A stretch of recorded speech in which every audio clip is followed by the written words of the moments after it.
ಆತ್ಮೀಯರೆಲ್ಲರಿಗೂ ನಮಸ್ಕಾರ. ಗೃಹ ಕಲಾನಿಧಿ ಚಾನಲ್ಗೆ ಸ್ವಾಗತ. ಇವತ್ತು ಚಿರೋಟಿ ರವೆ ಉಕ್ಕರಿಸಿದ ರೊಟ್ಟಿ ಮಾಡೋದು ತೋರಿಸ್ತಾ ಇದ್ದೀನಿ.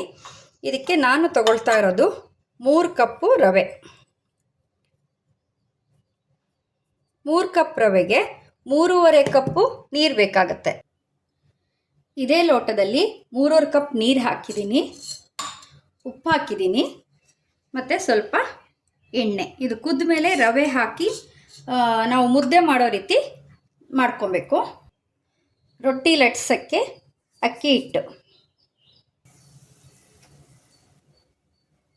ಕುದೀತಾ ಇದೆ, ರವೆ ಹಾಕ್ಕೊಳ್ಳೋಣ.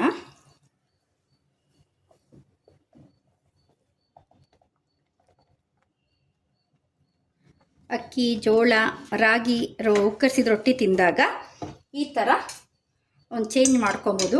ಚಿರೋಟಿ ರವೆ ಉಕ್ಕರಿಸಿದ ರೊಟ್ಟಿ.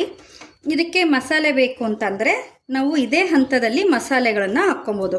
ಕರಿಬೇವು, ಕೊತ್ತಂಬರಿ ಸೊಪ್ಪು, ಶುಂಠಿ, ಬಿಳಿ ಎಳ್ಳು, ಹಸಿಮೆಣಸಿನ್ಕಾಯಿ, ಸಬ್ಬಸಿಗೆ ಸೊಪ್ಪು ಏನು ಬೇಕಾದ್ರೂ ಸಹ ಹಾಕ್ಕೊಂಡು ಮಾಡ್ಕೊಬೋದು. ಇದು ಬೆಂದ ಮೇಲೆ ನಾವು ಚೆನ್ನಾಗಿ ನಾದ್ಕೊಬೇಕಾಗತ್ತೆ. ನೋಡಿ, ಹದವಾಗಿ ಬೆಂದಿದೆ, ಕೈಗೆ ಅಂಟ್ತಾ ಇಲ್ಲ. ಇವಾಗ ಇದು ಆರಿದ್ರ ಮೇಲೆ ಚೆನ್ನಾಗಿ ನಾದಬೇಕು.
ನೋಡಿದ್ರಲ್ಲ ಆತ್ಮೀಯರೇ, ಈ ರವೆ ರೊಟ್ಟಿ 6 ವರ್ಷದ ಮಕ್ಕಳಿಂದ 90 ವರ್ಷ ವಯಸ್ಸಾದವ್ರ ತನಕನೂ ಕೊಡ್ಬೋದು. ಅಷ್ಟು ಮೃದುವಾಗಿ ಚೆನ್ನಾಗಿ ರೆಡಿ ಆಗುತ್ತೆ.